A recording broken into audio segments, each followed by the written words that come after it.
Will you kick it off, Franz, with what is cheap and expensive money? Yeah, let's do it. So what does it even mean? Basically, it's about interest rates. So capital is cheap when you can borrow money with a very low interest rate. And this usually also goes along with the fact that it's actually very easy to borrow money, meaning that you don't need a lot of equity or assets to secure a loan. So when you go to a bank, they usually ask you for, hey, do you have part of this money that you need also for yourself? Do you have anything that you can secure this loan with, like a house, property or anything? So if money is cheap, interest rates are usually low and the securities that you need are also low. So it's rather easy to basically get this money. And this goes across all actors. Well, you want to say something? Yeah, I just wanted to expand on this one part that I found really interesting to maybe expand on, which is this security you mentioned, right? Like the down payment. Why do banks even want this? I think that's also an interesting point. So what could happen if you're buying a car or a bath? I mean, mostly, let's say a house. It could happen that you're buying it overpriced. So that's why bank always wants you to put on at least 20%.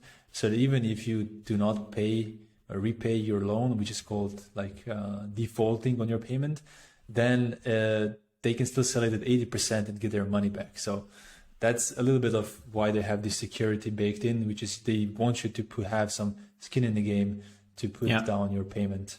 Yeah, and the less payment you need to put down, the cheaper it is actually in a way to get that money. Yeah, true. And this, like the fact or it being easy to get money, this actually goes across actors, right?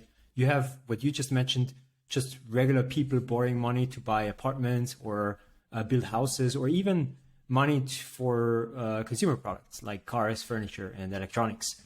Then there is a lot of venture capital funding. If like money is cheap and it's easy to get, it is cheap for companies to take out the loan and invest in their business. And it goes all the way up to countries for which it's cheap to borrow money from the central bank and invest it in their economy or do something for their people. Whereas expensive money is basically exactly the opposite. So when capital is expensive, interest rates for loans are higher. And usually it's also harder to qualify for a loan. So banks want you to have more percentage of this loan for yourself, or they need more securities. And it's basically just harder to get a loan.